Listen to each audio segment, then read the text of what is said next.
it will be the law that if you're not vaccinated, you can't attend those venues that are on our roadmap. You can't go into a hospitality venue, you can't go to ticketed events unless you are vaccinated. Tonight, breaking news, New South Wales continues to reach new vaccine milestones ahead of anyone else. COVID cases right now remaining steady, but deaths and hospitalisations are expected to rise. Some experts, though, saying that it appears that the curve is flattening. It's Sunday, the 19th of September. You're watching 6 News also tonight.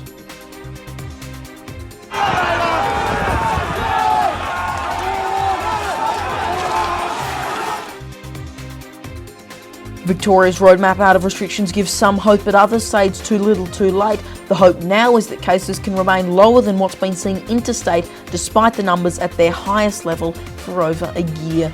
And voluntary assisted dying thrust back into the national spotlight after an overwhelming majority of Queensland MPs voted to pass the bill as pressure mounts on New South Wales, the ACT and the NT to do the same. Our reporter will show you what some of the public is saying on the ground in Brisbane. Good evening, everyone. Thanks for tuning in. Later this hour, we're going to take a look at the US, where one state is bringing in the National Guard because of school bus driver shortages. But first tonight, New South Wales is continuing to reach new milestones in their fight to get people vaccinated ahead of anyone else. Positively, COVID cases are remaining relatively steady. Some experts even saying that it appears that the curve is flattening in the state. On the other hand, however, deaths and hospitalisations are expected to rise while authorities move towards what they say is COVID normal, including a home quarantine trial for returning travellers next month. In terms of restrictions, despite an easing across the state, some local government areas have gone right back into lockdown after positive cases were confirmed in their respective regions. Rod Holly Shields begins our special coverage from Sydney. In New South Wales, an easing of restrictions has been announced by Premier Gladys Berejiklian for Sydney's COVID hotspots, which will come into effect from Monday, following 1,083 new COVID cases recorded and 13 deaths in a 24-hour period. From tomorrow onwards, LGA's concern will revert to the same lockdown rules and stay-at-home orders in line with the rest of Greater Sydney.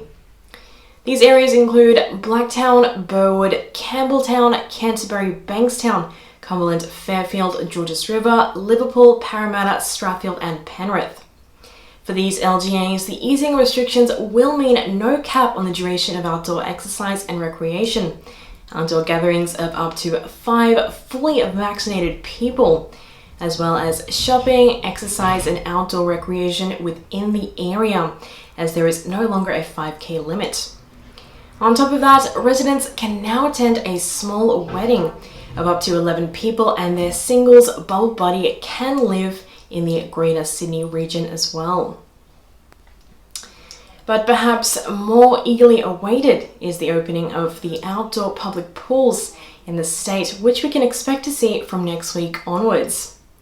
Of course, this includes pools in Sydney's hotspot LGAs, although that being said, they will still remain under a COVID-safe plan. This move likely comes as no surprise to many. As the weather gets warmer, Sydney-siders are turning their attention to the beaches on the eastern suburbs and are obviously no longer concerned about the virus threats and restrictions. So hopefully this measure will be enough to take the heat off the beaches and reduce the crowds. Canberrans have been urged not to become complacent after the Territory saw another rise in COVID cases today. With a modest easing of restrictions happening just before school holidays, there's concerns that there could be a significant rise in positive infections. Only a few days ago, ACT Chief Minister Andrew Barr said that the current numbers were simply too high. He also said that compliance checks would not end anytime soon, announcing that just over 4,300 vehicles were stopped and 12 were turned around at checkpoints in a joint operation with New South Wales Police. Authorities in Victoria have given new details on what the state will look like now that COVID-0 has been effectively abandoned as a strategy. The main focus for many parents is getting their kids into the classroom after nearly 10 straight weeks of remote learning that just ended as multiple states started their school holiday period. The hope now is that cases can remain lower than what's been seen interstate, despite the numbers in the state now at the highest level for over a year. Senior reporter Darby Travers has the latest developments. Victoria has recorded 507 new locally acquired COVID-19 cases overnight, along with one further death as Premier Daniel Andrews announced a roadmap out of the state's sixth lockdown. On September 26, which is when 80% of Victorians are set to have received a single vaccine dose, basketball, golf, tennis and cricket can all resume. Personal training can begin again for up to 5 fully vaccinated people. A month later, when 70% are expected to have both the doses, the lockdowns will end. Schools are also set to have a slow return, with some year levels attending all 5 days a week, while others will only return for part of that time. Yesterday, 235 people were arrested and 193 fines were issued after an anti-lockdown protest in Melbourne led to violent clashes with police. The rally was supposed to be held in the CBD, but authorities temporarily shut down public transport. It was moved to the suburb of Richmond before protesters marched to Hawthorn, where 10 police officers were injured and 6 were taken to hospital. Some of the officers had been accused of heavy-handed tactics, with some reports on social media that some people had been pushed to the ground.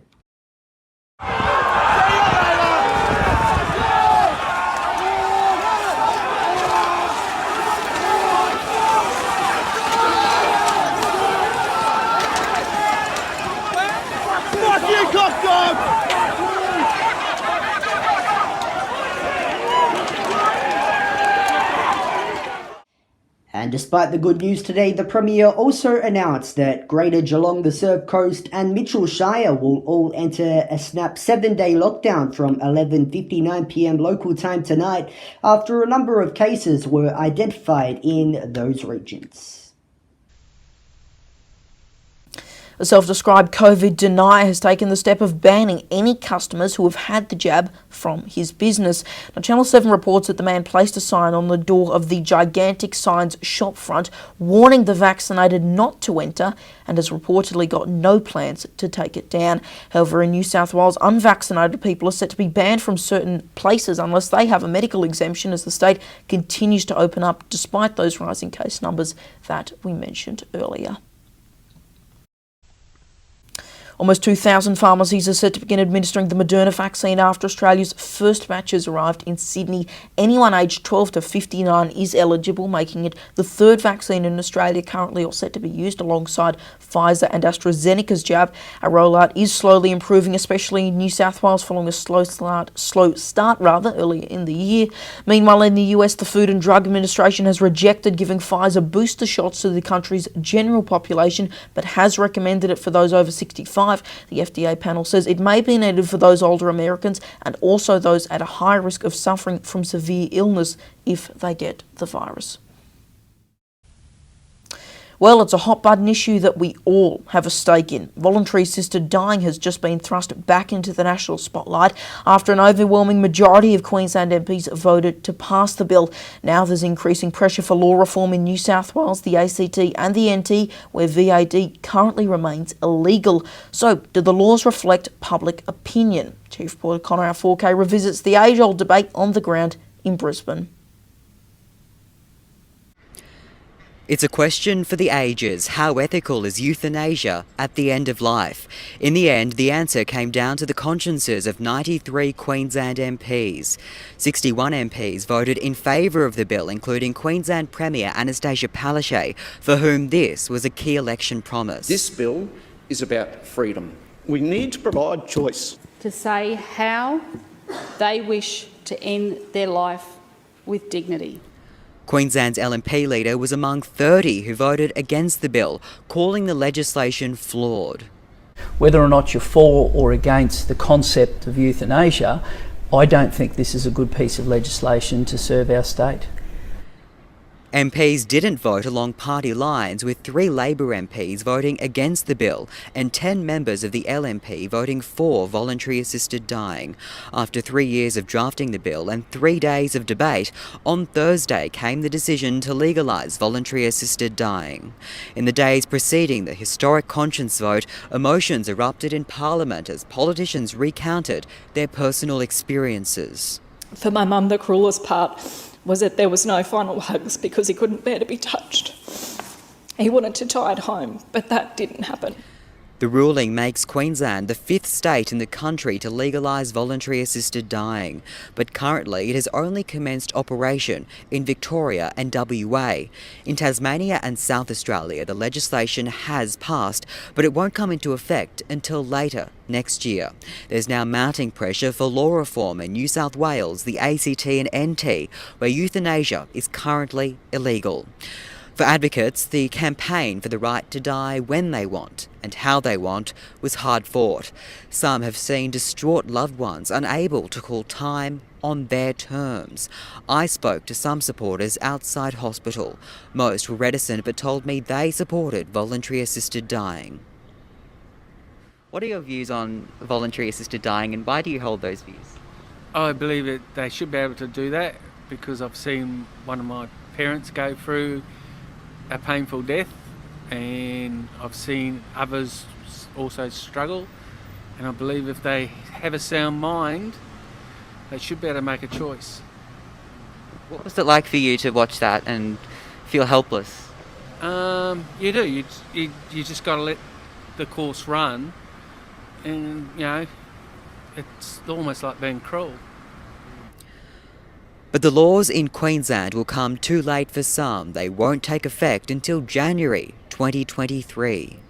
I know of a few relatives, and I feel like, hearing stories about them going through that time of like pain and suffering, like you kind of wish that you could help, but you really can't. And to have that choice would be like a good thing for them, and also like for other family members not trying to. Because, it affects other family members seeing the pain and suffering that they're going through. Opponents of voluntary assisted dying cite moral, religious and legislative concerns. Some feared there were insufficient safeguards to ensure patients aren't driven to assisted dying through coercion and abuse. And until we have palliative care funding in this state at the right level, and until we have a situation where an institution can genuinely object based on the principles that they conduct their organisation with, I don't think this is a real choice. Queensland's bill has been hailed as the best in the country by key lawmakers, and it has different eligibility requirements from other states. You must have an eligible disease or condition that is expected to result in your death within 12 months or less. In all other states where it is legal, that prognosis must be 6 months or less. The other conditions in Queensland include that you must be over 18 and acting voluntarily. You must meet residency requirements and be of decision-making capacity. To access voluntary assisted dying, you must make 3 separate requests. 2 doctors and 2 witnesses will be involved. A board of up to 9 people appointed by the Minister will then review the circumstances of each person's request. Health practitioners, aged care homes and faith-based organisations can object to being part of this process, but must refer patients to other doctors or providers. So what does voluntary assisted dying look like in practice? In Victoria, the total number of deaths by euthanasia or assistance to suicide from July to December 2020 was 94. If we look at overseas jurisdictions, a common theme emerges. It's most typically white affluent patients who request euthanasia. The most common reasons for doing so? Not pain, but a loss of autonomy and dignity in their lives. And here at 6 News, we want to hear your thoughts. Join the conversation using the hashtag 6NewsAU. Overseas now, the Pentagon has admitted that a recent drone strike in Kabul mistakenly killed civilians, not terrorists. The head of the US Central Command, General Kenneth McKenzie, says it is unlikely that those who died were associated with ISIS-K, and says he takes full responsibility. Strike came after a bombing at Kabul airport that killed 13 US soldiers and dozens of civilians amid evacuations from Afghanistan following the Taliban takeover. Massachusetts has called on the National Guard to help mitigate a major shortage of school bus drivers. Many bus drivers have either lost their job due to remote learning or quit because of mandatory vaccination and masks in some counties. NPR reported earlier this month that half of student transportation coordinators described their driver shortages as either severe or desperate. There are similar concerns right across the country, namely in New York and Oregon as well. The United Nations says they're concerned after North Korea fired a missile from a train as part of ongoing tests. State-run media claims it was designed as a countermeasure to any forces that may try to threaten the country, but it does reportedly violate multiple UN security resolutions. America has also condemned what the so-called Hermit Kingdom has done, but now South Korea is conducting tests of their own. US correspondent Jackson Gosnell has the latest.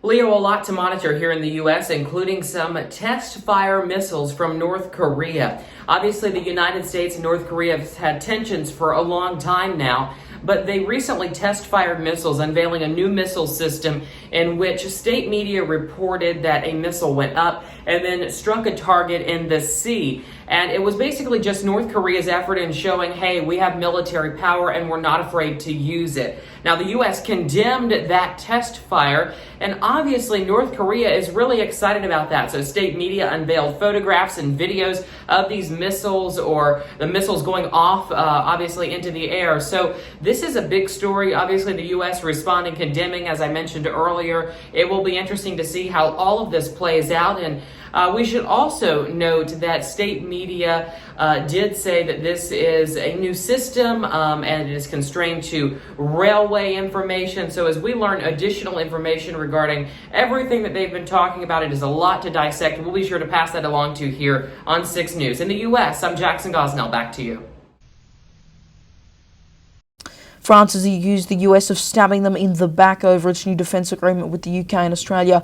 Foreign Minister Jean-Yves Le Drian told France Info Radio that he's angry and bitter over the decision that will help Australia acquire nuclear-powered submarines from the US, scrapping the $40 billion deal with France. The government there has now accused President Joe Biden of acting like his predecessor, Donald Trump.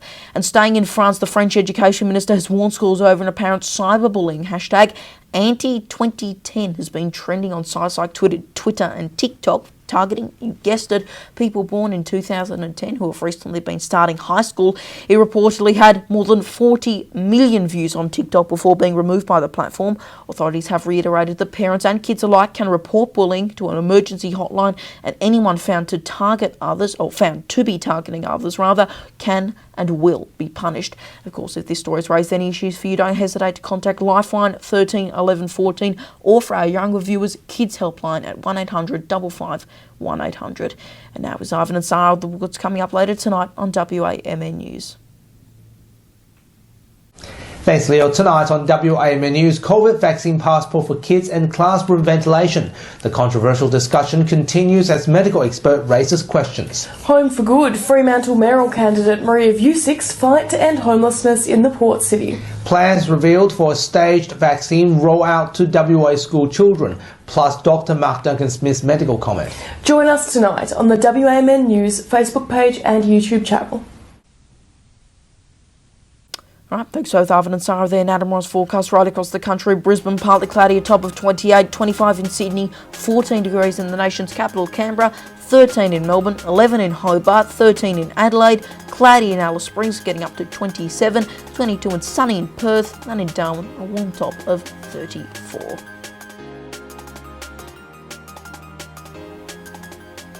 And finally tonight, we all know that 6 News does things differently, so we want to hear what you have to say about us. We now have an anonymous Google form where you can tell us how poorly or well we've done at being unbiased, what you want to see more and less of, and much, much more. The link to that form is on our website, 6newsau.com, and will be up rather for another week, so help getting quick and share the link to help improve our work. You know, we're already getting notifications there, so clearly a lot of people want to be in that form. Don't forget, just go to our website, 6newsau.com. And that is 6 News for this Sunday evening. You can start the day with the latest headlines by heading to our website. I'll say it again, 6newsau.com, and following us on social media, Facebook, Twitter, Instagram, TikTok, and Lit. Just search 6 News AU to find us. I'm Leonardo Puglisi. Thanks for your company. Good night.